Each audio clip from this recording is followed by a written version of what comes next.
Welcome to the second of my series of lectures this academic year, and thank you for coming along. This year I'm taking as my theme some examples of using mathematics in different areas, and today's lecture is about cryptography, the science of transforming information so that it can't be read or understood. And I'm going to look at how this subject has developed most surprisingly, because it's a subject that has secrecy at its heart, and yet it is now exposing its techniques, its algorithms, its methods to public scrutiny and to public analysis. But what is certain is that for centuries, massive intellectual effort has gone into methods of securing secure communication and secure storage of data, because of its importance, as you all know, in diplomatic, commercial, military and economic affairs. And we do know what the consequences of secure communication being broken can be quite considerable in both economic and in personal consequences. So let me start by giving you an overview of the lecture.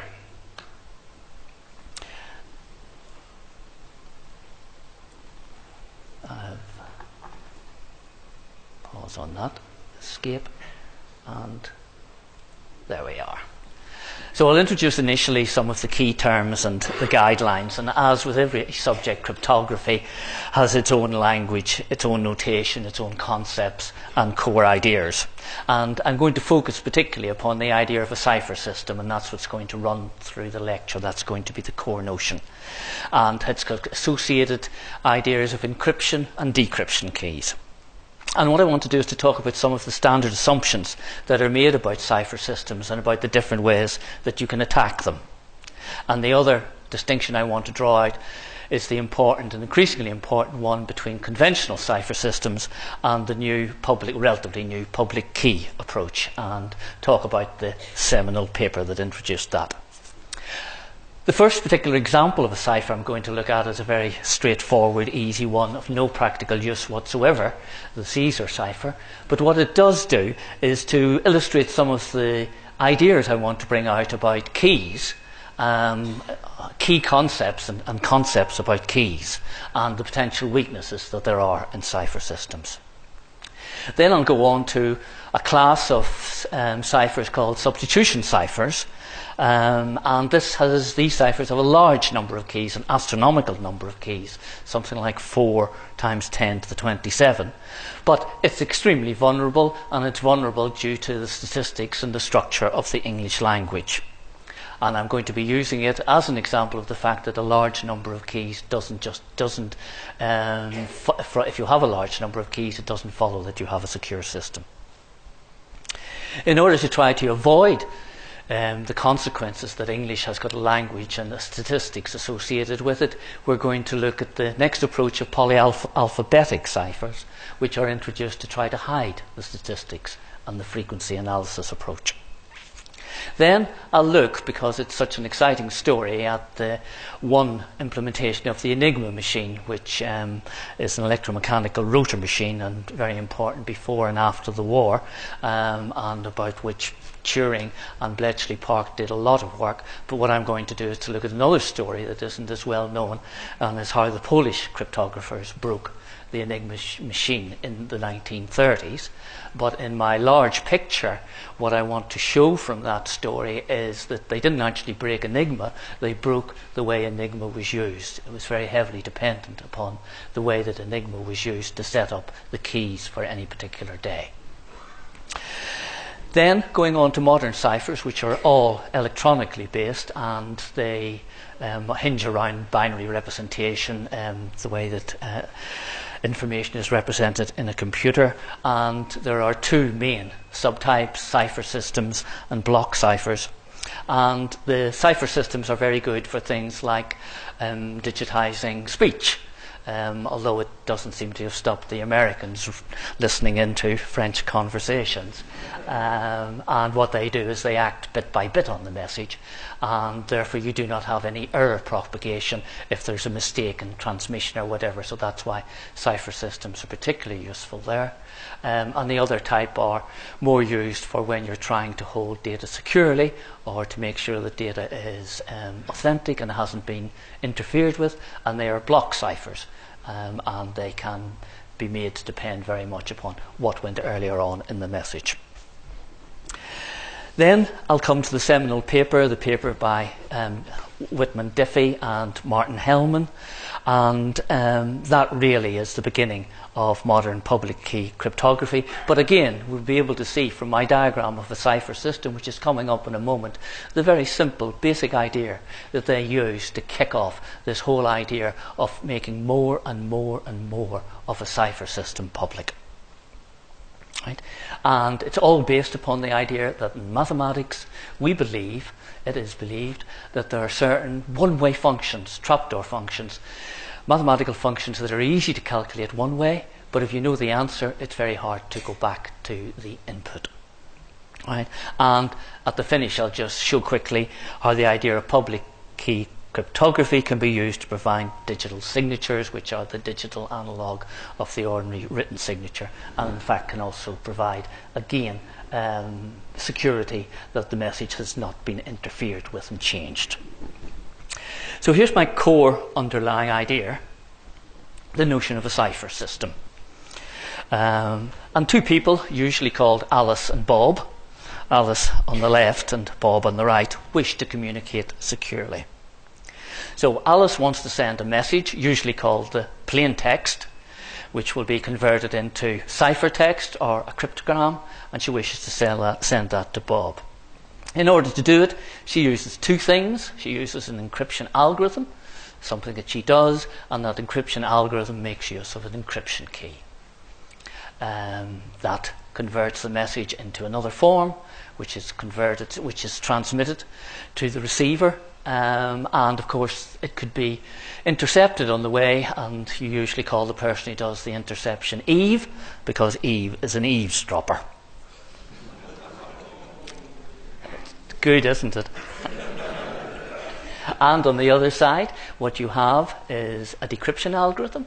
An algorithm is just a process of what to do, a recipe of what to do, and that takes as part of its input, takes as its input the cryptogram and a decryption key.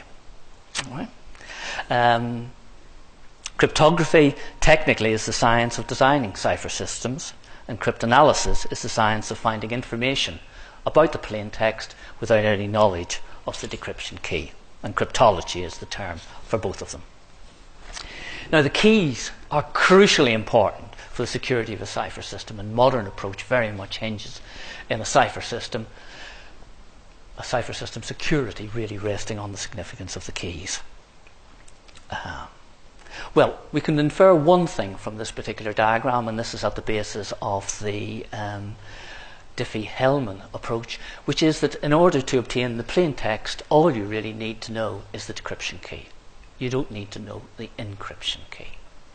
And in public key cryptography, the only part of this diagram that is secret is the decryption key. In public key cryptography, everybody knows the encryption key, everybody knows the encryption algorithm, everybody knows the decryption algorithm. The only thing that is unknown is decryption. Quite a surprising notion.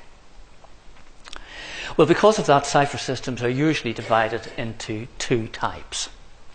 There's the conventional ones, which are also called symmetric ciphers, and that's one where it's easy to deduce the decryption key from the encryption key. Right? And for many of these symmetric cipher systems, the two keys are in fact the same, and the systems are known as secret key or one key systems. In an asymmetric, or more popularly known as a public key system, it's practically impossible, it's believed to be practically impossible to deduce the decryption key from the encryption key. And I'm not really talking sophisticated mathematics here. The one that is used in the RSA public key system that I'll describe briefly at the end of the lecture really just depends upon the fact that it's easy to multiply two numbers together. That's an easy operation. But it is very difficult to find the factors of a number, to find those numbers of which a number is composed. That's what the operation is. I'll also be introducing another mathematical operation, which is the analogue of finding logarithms. Again, finding logarithms, as you I'm sure did at school and probably still do in your spare time, is a relatively easy thing to do, but there's a case in which the discrete logarithm, where you're doing it in modular arithmetic where it actually turns out to be difficult. And we'll look at some examples of that. But first of all, let's look at the security of a cipher system and bring out some of the assumptions within the subject. Well, our diagram says that Alice and Bob must have a matching pair of keys, but it may be very difficult to reach that situation. You know, if you want to distribute keys, they'll have to meet up, or they'll have to have a secure channel of distribution. And the management of keys, the whole key life cycle, which goes through key generation, key distribution, key usage, key change, and key destruction, is absolutely vital to the security of any cipher system. And I don't apologise for harking on about keys. You know, if you write your PIN number on your bank card, you're just asking for trouble. But in the asymmetric case, there's a different problem. In the asymmetric case, the encryption keys for everybody is public. If I want to send a message to you, I look up a directory of your public key. I find your public key. I go to the publicly known encryption algorithm. I use your public key, the encryption algorithm, and in my message, I send a message to you. You use your private key in order to decode it. But the thing is, how am I really to know who's sending the message? You know, who does the public key actually belong to? So this is a question of authentication, and the danger of impersonation is something that we'll see. We can use certification authorities and digital signatures to try to resolve. Right. The problem of assessing the security of a cipher system is really exceptionally difficult. Well, it's not an exact science at all. And it is helpful not to ask for absolute security, but to ask for it to be good enough. In other words, to be good enough for the purpose for which the cipher system is intended. And a helpful measure when you're doing that is this notion of cover time, which is how long you want the communication to remain secure. And that will clearly depend upon the circumstances that you're dealing with. And how do you measure the cover time? Well, again, it's a very coarse sort of way of doing it, but a useful type of way of doing it is to say, well, let's attack the system by trying all of the possible decryption keys that there can be for it. Right? So that's a case of a brute force attack, and we'll look at some examples in the substitution cipher of how long a brute force attack would take by trying all the keys. But then there's an alternative way using the structure of language that you can attack the system very easily. But this at least is one way of trying to get some idea of the security of the cipher system. And what you normally do is you normally have got three worst case conditions. And the first one is that the cryptanalyst has a complete knowledge of the cipher system. Now, that doesn't mean that you have to make sure that the cipher system, you have to make public the details of the cipher system. You don't have to do that there. You could try to hide them in hardware. You could try to hide them in software. But it's a reasonable assumption to make is that eventually they will be revealed.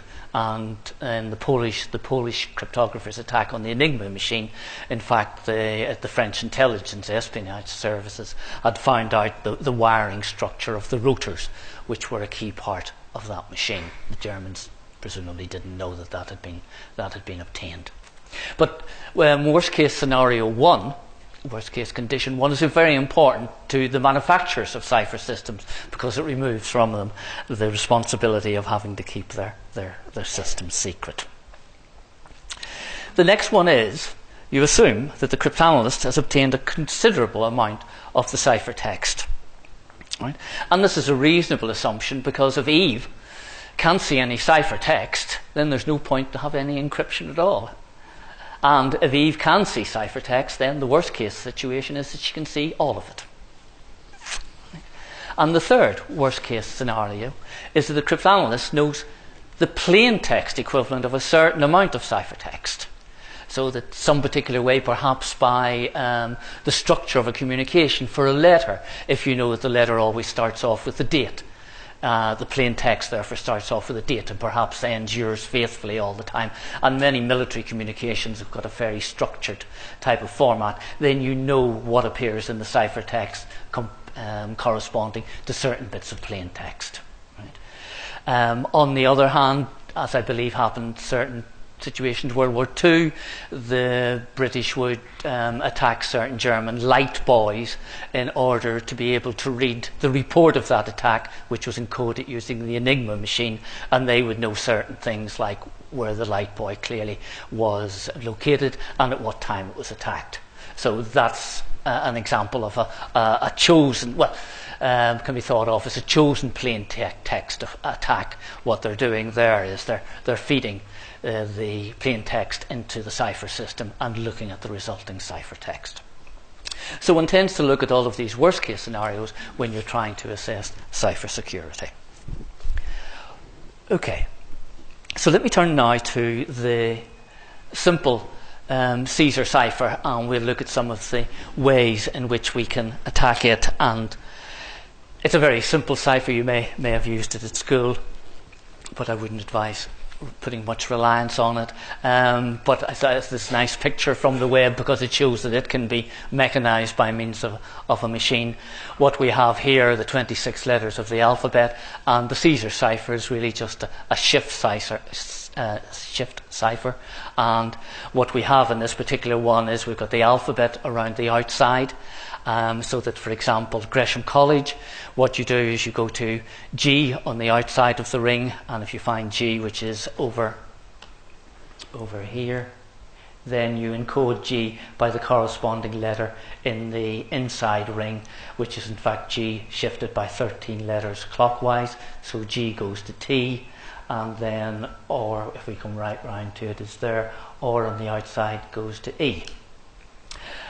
So this is a Caesar cipher with a shift of 13, and the reason it's a shift of 13 is because that's the diagram that I could find on the web, and I had to count out how much it was, but I really wanted to use a shift of 3. So here's my cipher diagram, and I want to use it now in the particular case of a Caesar cipher with encryption key 3. So here an encryption key is 3, so we're going to shift clockwise, thinking of the alphabet written round in a circle, clockwise by 3, so that the word message, M, then goes to P, shifting M by 3 letters clockwise, E goes to H, S goes to V, S goes to V, and so on. And just for the sake of symmetry, what I've done is to write the decryption algorithm out in a way that maintains symmetry. And I say that the decryption algorithm is rotate clockwise by 23, and that will work because if you rotate by 3 and then you rotate by 23, 3 plus 23 gives you 26, and 26 is going the whole way round and brings you back to the beginning. The advantage of that, if it is an advantage, is that the encryption and decryption algorithm are the same. It's the encryption keys and decryption key that are different. One of them is 3 and one of them is 23. Of course, you could write it the other way round, which is you could make the keys the same, namely both of them 3, but here you say rotate clockwise by 3, and here you say rotate anti-clockwise by 3. So different ways of writing the system out. Right. But the Caesar cipher is very easily attacked, and here I have got a cryptogram AFCCP, and that 5-letter cryptogram, I want to find out what it is encrypting, and I'm making the assumption that it is an English word. And what I have done here is to write down all the possible originating messages could be under the different encryption keys. So a possible originating message is AFCCP, where you just leave it alone. Another originating message might be this, if you shift it by 25. And if you look down at here, what you're essentially looking for is an English word, an English meaningful word. And there are, in fact, 2 of them, cheer and jolly. And it takes quite a while to find 2 5-letter English words that go into each other under a Caesar shift. Of course, you're going to listen to me for the rest of the lecture, but otherwise you should try it for a 6-letter word. So what we've done there, the point I want to draw out from this very trivial example, is that just by this brute force attack, we have immediately ruled out 24. We have ruled out all but 2 of the keys. Right? So all but 2 of the keys are ruled out. We can't decide which one it is unless we either have more plain text or we have some knowledge of the context. And that's frequently what happens when you have a brute force attack, that you're not so much finding the keys as ruling keys out. Okay. Because it's going to be useful for later on, I just wanted to make this other point before that. The second bullet point down is that if you're able to do a known plain text attack on a Caesar cipher, you only have to submit the one letter. Because as soon as you know what any letter goes to, you know what the shift is. So Caesar cipher is totally vulnerable to a known plain text attack. If you know what A goes to, you know the shift. I just want to show you that it can be written as an additive cipher because I want to introduce modular arithmetic, and this seems like a very straightforward place at which to do it. I'm going to write the letters of the alphabet to encode them by the numbers 0 up to 25. A is 0 and B is 1 and so on up to 25. That's one way of doing it. Then, if the encryption key is Y, you could describe the Caesar cipher as saying that you add X plus Y, you add the number corresponding to the letter to the key Y. But then, to take into account that we've got the letter's been written in a circle, what you then look for is the remainder modulo 26. So you divide in by 26 and find the remainder. And there's an example of it there. Suppose the encryption key is 18. Then if you want to encrypt J, the number corresponding to J is 9. 9 and 18 is 27. And what's the remainder of 27 when you divide by 26? That's 1. And therefore J is encrypted as B. So that's really introducing modular arithmetic there. Okay. Well, let me go to an example which shows that a large number of keys doesn't necessarily provide security, and that's the simple substitution cipher. A large number of keys is necessary for security, but it's not sufficient. So the key here is that you take the alphabet, there's the alphabet written out in alphabetical order, and then you put down below it some rearrangement, and that rearrangement is written in blue, and the key is this set of blue letters in this particular order. So in order to do the encryption, if we want to encrypt Gresham, notice the publicity that's going out all the time, not even subliminally. G goes to M, R goes to K, and E goes to I. Right. Now, so the encryption and decryption keys are equal. They're just this ordering of the letters. The encryption algorithm is you replace each letter by the one below it, and the decryption algorithm is you do the opposite. You replace each letter by the one above it. So let's look at the number of keys that there are. Well, the number of keys are just the number of ways you can write out the alphabet, the number of different orderings of writing out the alphabet, and believe me, there are a lot of them. There are 26 choices of which letter to put in the first position, 25 left then of which letter to put in the second, 24 of which letter to put in the third, and you keep multiplying them together and you get that number that is written down there. And I wouldn't even attempt to read it out, but it's approximately 4 times 10 to the power 27. 4 with 27 zeros after it, and a very large number. And I have worked this out. If you were able to try 1 billion keys each second, 1 billion keys each second, it would take nearly 13 billion years to try them all. However, one disadvantage of it, and the point I'm making here, is that these systems are a lot of the time used by people. The key's long and difficult to memorize, and that's often what forms the weakness of a cipher system. And remember, we're not able to write it down, or if we do write it down, we have to store it securely. We have to keep it safe. So one thing that is frequently done is to use a key phrase in order to generate the keys. Many people also do that as a way of remembering their passwords as well. Similar idea. So if you take the key phrase, again, Gresham College Free Public Lectures, what you do with the key phrase, one way of doing it would be to write down Gresham College Free Public Lectures, but as you're doing it, only have each letter once, so that you remove all repetitions from the key phrase. So if you were to go along it, Gresham, no letter has been repeated. COL, but then the next L of college, of course, already appears, so that is not inserted, that's deleted.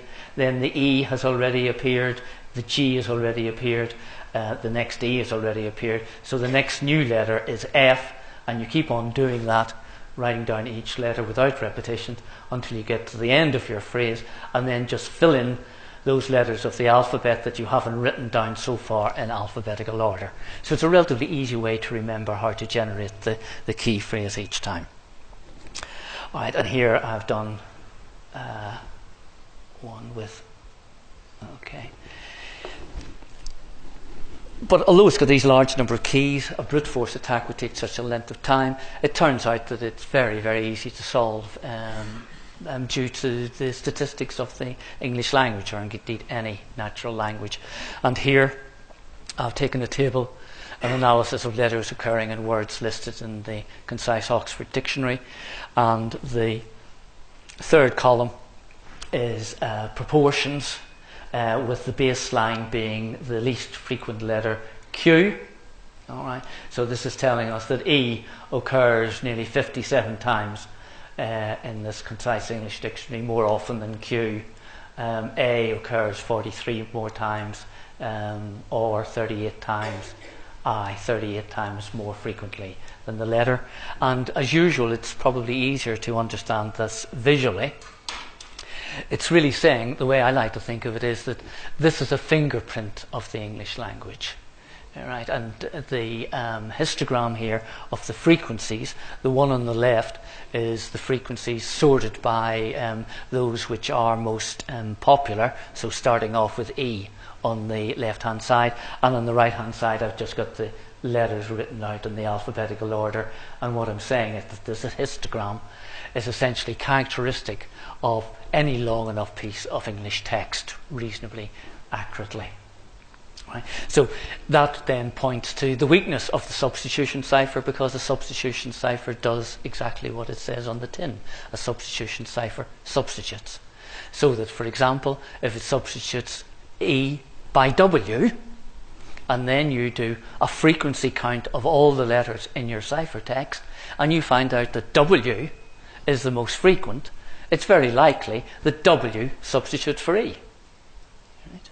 And then you can look at the next four letters, so that here is an example where I've got a particular key that I'm not telling you yet, and I've written this message out using a particular, I'm telling you it's a substitution cipher, and then what is down below it in the table is the frequency analysis for this particular text. I've gone through it, very relaxing, counting how many times each of the letters occur.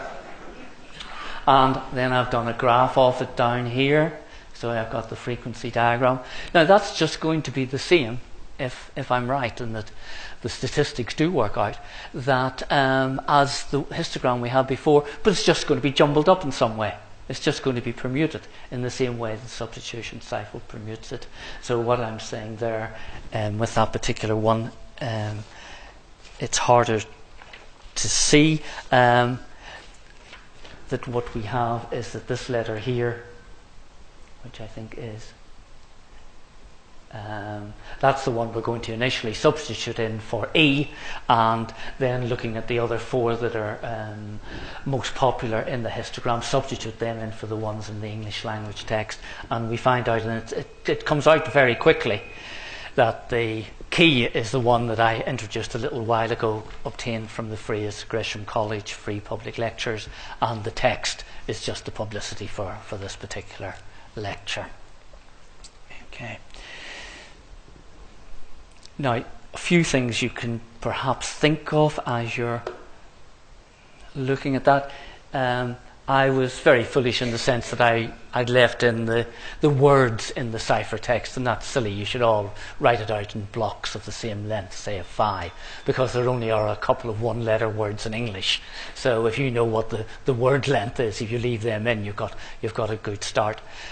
Question that's sort of obvious is, how long is long enough? How long should the ciphertext be in order to use a frequency analysis attack on it? And it seems that 200 characters is long enough, and I've had students who are able to do it with, about 100, because of their perseverance and how quick they are at looking at possibilities, or rather ruling out possibilities. We've said it's vulnerable because of the structure of language, and historically there were various other ways of trying to get around this fingerprint, one of which in a very famous cipher called the Playfair cipher encoded not letters but pairs of letters, and had a particular way of doing that there. But pairs of letters are subject to exactly the same statistical analysis as letters. Certain bigrams appear with particular frequency much more often than certain other bigrams. So general substitution things, once you know that one of them is being used, are very straightforward to attack. So a large number of keys is not sufficient in order to assure security. So what was the problem if you think back to what's been going on? The problem was Caesar cipher, it was subject to a known plain text attack, only one letter. Substitution cipher, it had this fingerprint attached to it when you applied a frequency analysis. What you want to do is to try to make that frequency histogram flat, that all the letters in the ciphertext should appear equally often. And various ways of doing that come under the general heading of polyalphabetic ciphers, where essentially what you're doing is you're using more than one substitution cipher. The example I'm going to be looking at in the moment, I'm going to be using 8 substitution ciphers. In the Enigma machine with 3 rotors, it was something like 17,576 substitution ciphers, one after another. And we'll see in the example I'm going to show you how that flattens out the histogram and therefore tries to conceal the fingerprint. So let me look at one particular example, the Vigenère cipher, which is going in this case to use 8 substitution ciphers. What you do is you take your plain text, you have your plain text here, age 26 Vigenère. Right. Then I take a key. I'm going to take the key as being Charles V, and if the key isn't long enough for your message, what you do is just repeat the key, Charles V, and then I don't need to use all of it. And then we use the Vigenère table, which is a table of substitution ciphers, and if you had time to look at it for long enough, they are just simple Caesar substitution ciphers, but there's a table of them. And then what I do is to for the letter A, to encode the letter A, I'm going to use row C. I look to the key, and when I use row C of the table, it tells me that this is the substitution cipher to use. So in order to encode A is going to be encoded as C. So the A of aged is encoded down to C. Now the next letter I want to encode is G, and the key tells me that I should use row H of the thing, and row H is, I hope you're appreciative of the effort I've gone into the graphics of this, because otherwise I was going to have to ask you to close your eyes and imagine it, but you mightn't have opened them again. So there, anyway, this tells us to use row H, and we want to encode G, and if we go from G down to here, it's encoded as M, which is done here. So times like this you realise you've made a mistake on it. But we haven't. Then the next one we want to encode E, and the key tells us to encode A, and row A, and the thing that we're trying to encode is E, and of course just goes to itself. Right.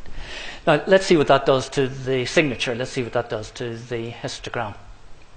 So this is some little background about Vigenère, and what I've done below is to do a histogram of the frequency analysis of the plain text, and that's what is in the upper histogram. And down here I've done a monoalphabetic substitution on it, and as we know by now, all that does is just to permute, just to interchange the bars of the histogram. But down here we've got the Vigenère ciphertext, so if you do a frequency analysis on it, on the Vigenère ciphertext, once that's encoded, notice how the histogram is much flatter. The letters are occurring much more evenly across it. Ideally, you would like them all to appear as often as possible. So you think that's good. That's that's progress, and of course it is progress. But again, the ingenuity of people attacking these ciphers, and you can realise it yourself. If you know the length of the key word, you're home. Because if the keyword is of length 8, it means that the first letter and the 9th letter, and add on 8 and 9, the 17th letter, all come from the same substitution cipher, because the key has started to repeat. And the second letter and the 10th letter, and this one's easier, and the 18th letter all came from the same substitution cipher. And the third letter and the 11th letter, and so on. And we know how to break substitution ciphers. You can now do that with your eyes closed. So all you have to do is to find the length of the key. And you could just try by guessing, but so on. But there's a better way of doing it, which was discovered by Charles Babbage. And what he did was a reasonable idea. He looked for repetitions of letters in the ciphertext. Looked for repetitions of longer, the better, but particular group of letters in the ciphertext. And then he argued as follows. If we do have repetitions, it might be the case that what's happening there is that the same letters in plain text are being encoded a distance apart, which is a multiple of the key. So you've got repetitions within your ciphertext. You look at the distance between them, and you say it's very likely that the distance between them is going to be a multiple of the length of the key. So you find out what numbers divide into that, and you try those various possibilities for the key, and you can run through it relatively quickly. You certainly can if you can use a machine on it. Okay. All right.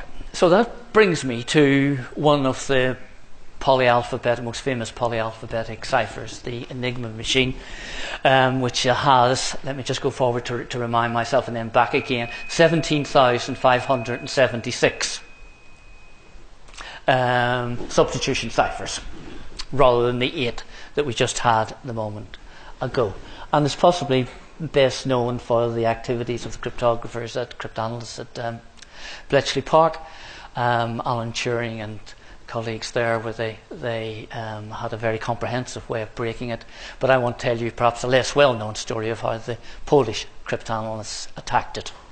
But first of all, to describe what happens, if you look at the picture on the left, in order to use the machine for encrypting or decrypting, this is a keyboard here, and you press the letter on the keyboard key corresponding to the message in front of you, and then there's a little lamp board that lights up.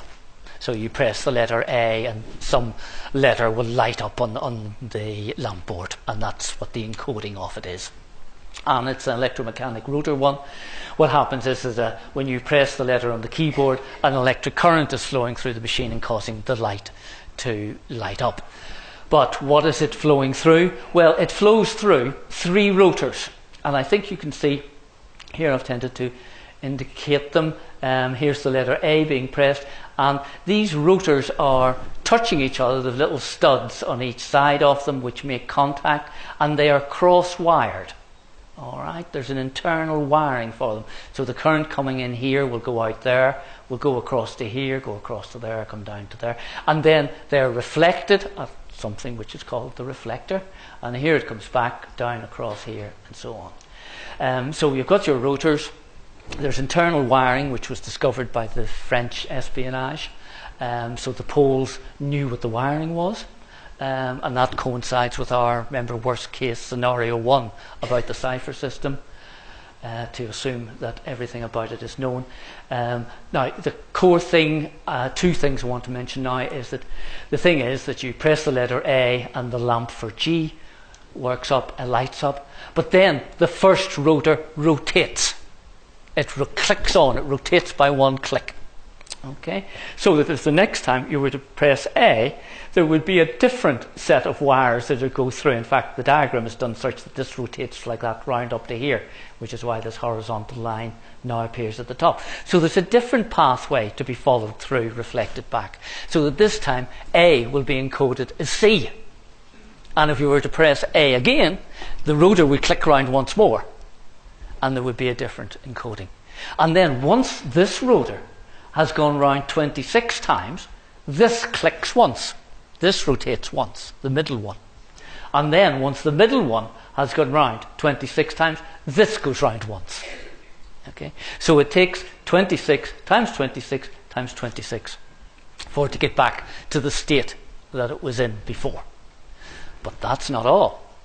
In order to give the number of settings of the system to be much larger, there's introduced a plug board here, where what a plug board is a bit like an old telephone exchange, if you remember, where you sort of have electrical wires and you connect two things together. And what they do in the plug board is they choose 6 or 7 pairs of letters to connect them together, so that as you press the key, there's a swapping over of the letters before they go into the rotors. Then they're reflected back through the rotors, and then they're reflected possibly at the plug board again, and then light up the lamp. And I'll show you what the numbers are in a moment. Okay, so they're the various components of it. And of course the other thing as well is that the rotors are up here at the top, and you can see there's another thing called a ring round the outside of them, but as Andrew Hodges says in his book, that's a tedious complication. But what you can do is there are letters along the top which gives you the setting of the rotors, which way to set them off to start up with. And I should also say that the rotors can be put into there in any order. Alright, so quite a number of variations. And of course I'm just giving you one example of it. There were various kinds of Enigma machines with more than 3 rotors, 4, 5. I think some of them may have gone up to 8, I'm not sure. And there are probably people in the audience who know a lot more about these than me. But I'll take this one as just an example of what goes on. Alright, so let's look at just some numbers. It's polyalphabetic first of all, 17,576. In each state, the Enigma, the substitution alphabet's a swapping of pairs of letters, and there's a particular characteristic of this machine. It can never encode a letter into itself, and that formed the basis, one can think of that as forming the basis of Turing's attack of it in Bletchley Park. That simple observation doesn't encode a letter into itself. And there's a very good discussion of this in Tom Corner's book on the pleasure of counting, where he brings you through the sort of mathematics underlying Turing's attack and Turing and colleagues' attack. Right. So let's just do counting. The number of rotor settings is 26 by 26 by 26, but you can have the rotors in any one of 6 orders. You can choose which way to put the 3 of them in. The plug board connecting 7 pairs of letters, and that's quite a fun thing to do, to count how many ways it's possible, if you have 26 letters of the alphabet, to connect them in pairs. And the answer is that number that I've written down. And I gave up when I'm going to calculate the total number of keys. It's just all of those multiplied together. Okay, so we've got all of those large number of attacks. Let's try to see what the possibilities are. And it was broken by Rajewski. This picture is probably taken in 1932, the year he first solved it. The point about his attack was how it was used. So let me go to that. All right.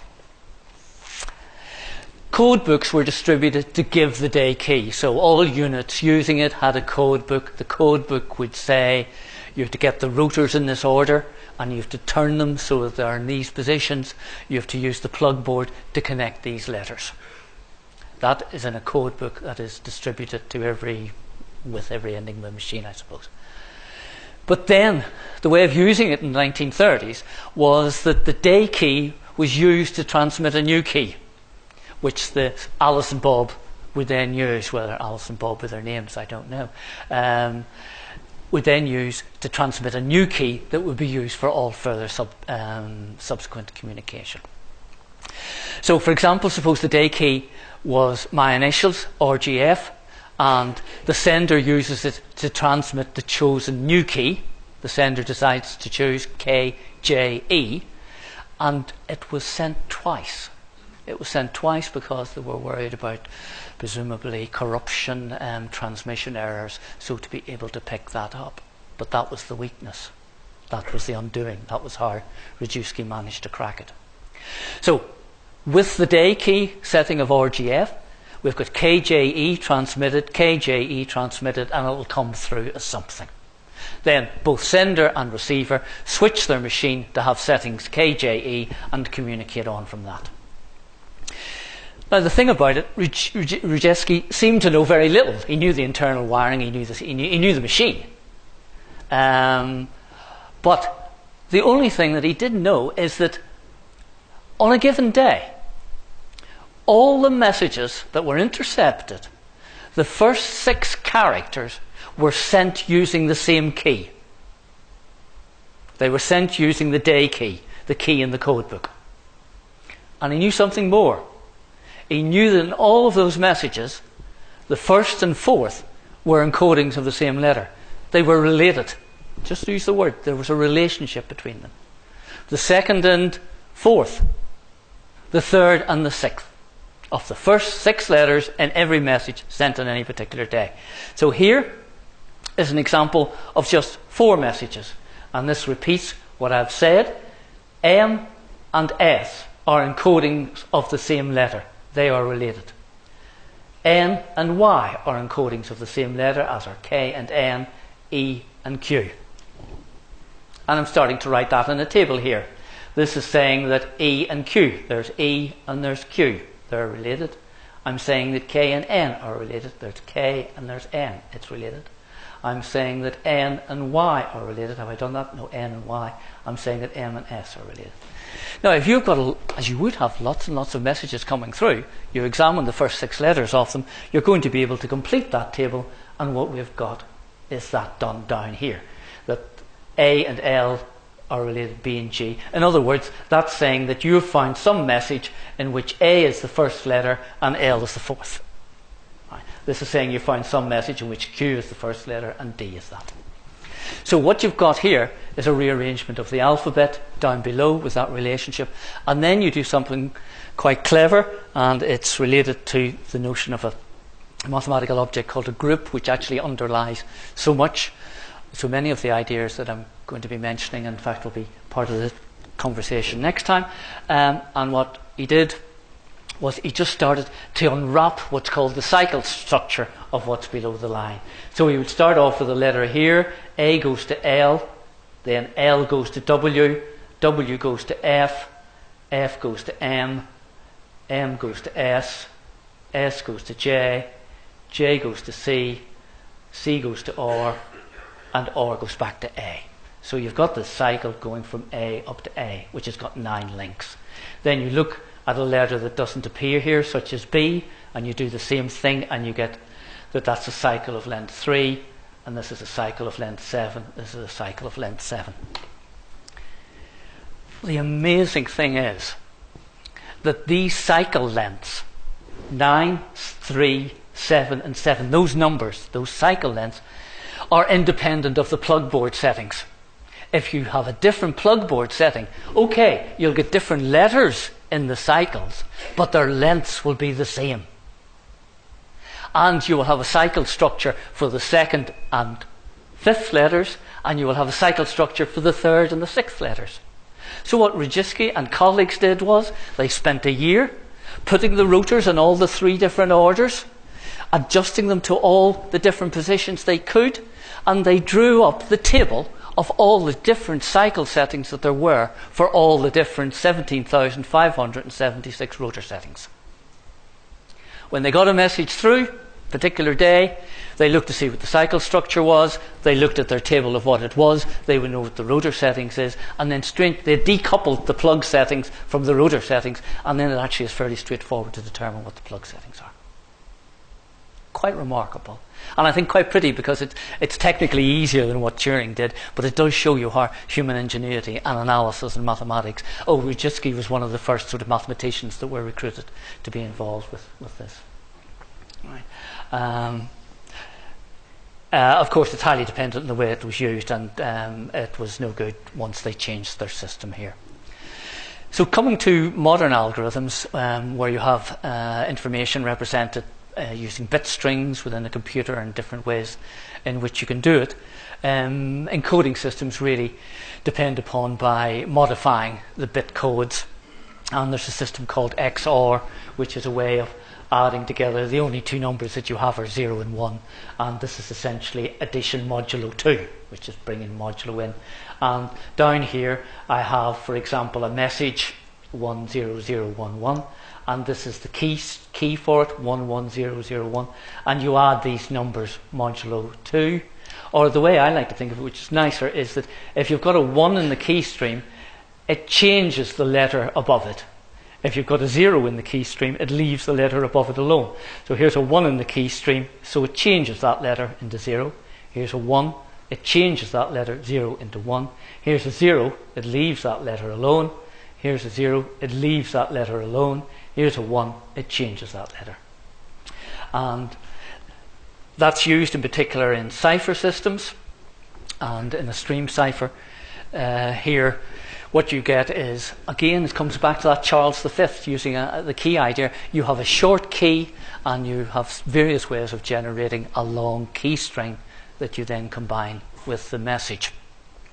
Okay, and this is the thing that's used usually to digitize voice communications, because it doesn't have this error propagation. If you make a mistake in coding one digit, it's not going to affect any of the subsequent ones.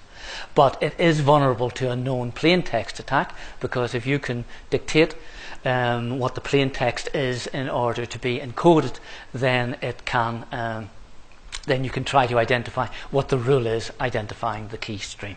So there's that disadvantage to it. And I think originally that known plain text was used in the system was initially used in these identification friend or foe radars. To try to avoid, so if you're doing data encryption, or if you want to store data in that, there, a cipher system is not a very good way of doing it, because you're able to recover portions of it. A better way of doing it is to use a block cipher. So you choose a block length and you encode the various blocks of it. But remember our example back to the substitution cipher. If you've got enough, you'll be able to start to build up the statistics of what the encoding is, and that leaves you vulnerable to substitutions. Once you know the corresponding plain text and cipher text, maybe just substituting one for the other will be all that you need. You needn't even need to know what the key is. So there's systems, various ways of getting error propagation coming into it. One of them is called cipher block chaining.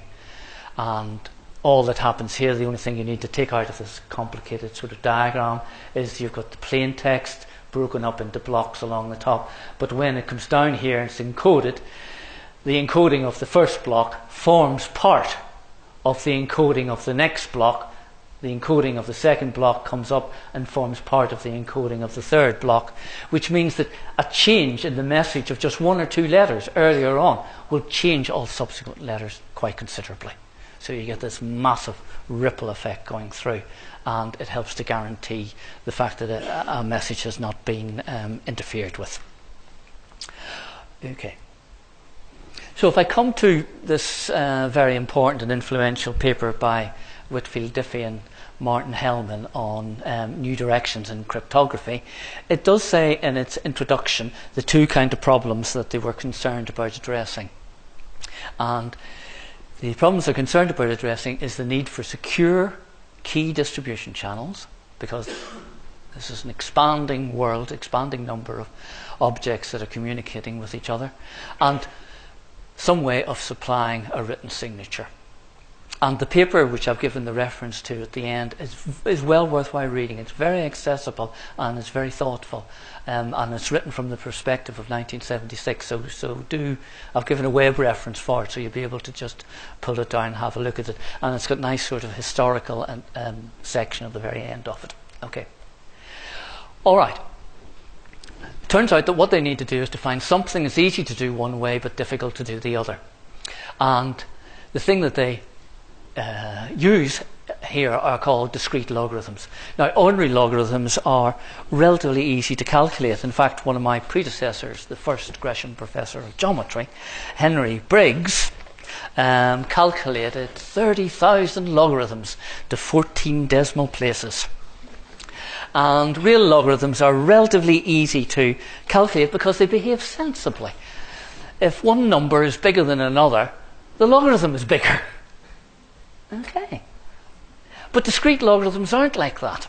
Here, for example, pick a prime, say 17. The reason I'm picking a prime is that, again, the integers 0, 1, 2, 3, 4, 5 up as far as 16, because 17 is a prime, form one of these group things that I'll be mentioning next time. And then if you look at it, if y equals 10 to the x, if the mod 17 weren't there, the rest of the sentence is one you've probably seen a lot of times. If y equals 10 to the x, then x is the logarithm of y. Right? But here we're saying if y equals 10 to the x mod 17, what we mean is that when you work out 10 to the x, I'll show you in a moment, then you call x the discrete logarithm of y. So here, for example, what are we going to have? Look at 10 to the 7. It's easy to calculate 10 to the 7. Divide 17 into it, and the answer is 5. So the discrete logarithm of 5 is 7. Discrete logarithm of 5 is 7. Now here you come 10 to the 3. 10 to the 3, work out what it is. It's 1,000. Divide by 17, and the remainder is 14. Right? So the discrete logarithm of 14 is 3. But notice immediately, they're sort of behaving strangely. 7's the discrete logarithm of 5, but 14 is bigger, but its discrete logarithm is 3. So the discrete logarithms don't go all over the place. They jump all over the place. And the crux that you have to take from that, it's quite a lot there to absorb if you haven't met it before, is that knowing the red numbers, it's easy to calculate the blue. Right? All you have to do is to multiply a certain power of 10 and divide by 17 and find the remainder. But it's much harder if you know the blue number to find out what the red number is. But it's hard to find x if you know y. For example, 8 equals 10 to the x mod 17. What's x? The answer is in the handout. But it mightn't be right. Okay, let's see how Diffie-Hellman used. That's the core thing. It's a one-way function, a trapdoor function, easy to fall in, very hard to get out. Okay.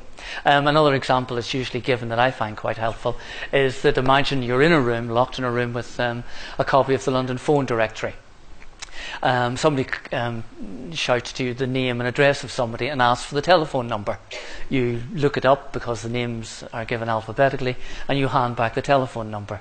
Somebody tells you on the other hand, if somebody tells you what the telephone number is and asks you what the name and address is of the person, hey,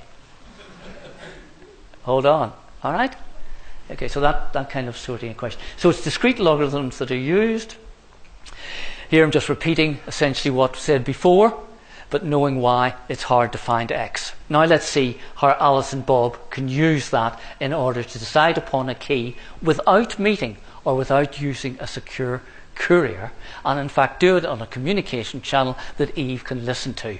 And they don't care that Eve is listening because the discrete logarithms are hard to calculate. So the way that they did it was that here we have two discrete logarithmic calculations I've got here. Alice's private key is 7. Alice's private key is the discrete logarithm of 5. Her public key is 5. So she publishes 5, but only she knows that 10 to the power of 7 has got a remainder of 5. The numbers are naughty. I hope you appreciate that this is done with numbers of 100 decimal digits, 300 binary digits, and so on. Now Bob's private key is 3 and his public key is 14. In other words, Bob publishes 14, all right, but only Bob knows that you get 14 as being the remainder of 10 to the 3, 1,000 divided by 17. Right? So here I'm just saying 5 to Bob. And then the algorithm to form the shared message is here. The message key for Alice is going to be the public key of Bob, all right, the public key of Bob to Alice's private key. The message key for Bob is the public key of Alice to Bob's private key. Right? And the amazing thing is that the mathematics shows you that they're the same. The reason they're the same is because if you had a chance to unpack, as you will do when you go home, the slide, you will see that they are both 10 to the 3 times 3 multiplied by 7 mod 17, and the other one is 10 to the power of 7 times 3 mod 17. So they've shared this common key 6, and that's the one they shall use for subsequent messaging. Okay? All relies upon this this business of being able to find the difficulty of doing discrete logarithms. And then just to finish, when we look at public key systems. The idea about a public key system, this is our cipher system just done another way from this particular source. Everything here is public except this. Everything in that diagram is public except that. And the most popular, very important one is the RSA public key system, devised by Revest, Shamir and Adelman here. And it's named after their initials, and I quite like it having it here on a t-shirt here, where you can put it, and it's just an algorithm. And it really is quite nice. It describes it quite nicely. You choose two big primes, 100 decimal digit, it may even be more than that, presumably going up all the time. You form the number n equals p times q. It's very easy to do that, to multiply two primes together. All right. Then, this is still Bob doing it. You take the number p minus 1, q minus 1. That's the number you're going to be divided with to find remainders. And you find two other numbers. And again, it's reasonably easy to do this, to find two numbers, E and D. E for encryption, D for decryption, that leave a remainder 1 when divided by that. Too many details coming at you to absorb it. But just notice what the steps are. Then what do you publish? Well, you publish your public key n and the key E for encryption. Then to encrypt, you raise your message m to the power of E and find what the remainder it has when you divide by n. In order to decode, you take the ciphertext, the C, you raise it to the D power, and you find what its remainder is to the power n. And that works. One thing undoes the other thing, and that's the reason for that is because that the remainders of this particular number here again form one of those mathematical objects called a group, and that these two operations do each other. If you raise m to the power of E and then take that result and raise it to the power of D, you get back to where you started. The same as we had. The example I had before was 10 to the power of 3 times 7 and 10 to the power of 7 times 3. And you can use that idea to do I've just written out in more detail there, to form, for example, a digital signature. And the core thing in that, when you have a look at it later on, is that I'm sending a message here encoded using my private key. And you can decode it using my public key. So you know it must be me, because I'm the only person who could have used my private key to encode it, because you're decoding it using my public key. Brilliant, very clever, and very simple. Okay, then, to finish now. And I have to say, although I've used Diffie-Hellman, the 76 paper in my discussion, it turns out that many of the main principles and techniques of public key cryptography had been developed earlier in the 1970s by James Ellis, Clifford Cox and Malcolm Williamson at the UK government's Communications Electronic Security Group. The work was classified and not made public for over 2 decades. And it's interesting, I think, to speculate what else may be secret at the moment. And a lot of work, research, money is going into cryptographic research because the secure communications are becoming more and more important because of e-commerce and various other reasons. And it doesn't just matter to large organisations, the banks and commerce, retailers and so on. It matters to ordinary individuals. And in order to show you how topical this topic is, in The Guardian last Saturday, in the money section, the headline was, "Pay us £200 or we will lock your computer forever." And apparently the thing that's being downloaded they're calling ransomware. And if you inappropriately click on something, it encrypts your files using public key cryptography. And then you get a message saying that they'll send you the private key if you will send them £200. Otherwise, you'll never be able to get it, as I've tried to convince you of here. So if there's one thing I hope that you've learned from this lecture, is that when you get home, back up your computer. So look forward to seeing you. This is in the handout. Also add on to that The Pleasure of Counting by Tom Corner, and hopefully see you at Symmetries and Groups for Christmas treat, an early Christmas treat, Tuesday the 19th of November. Thank you.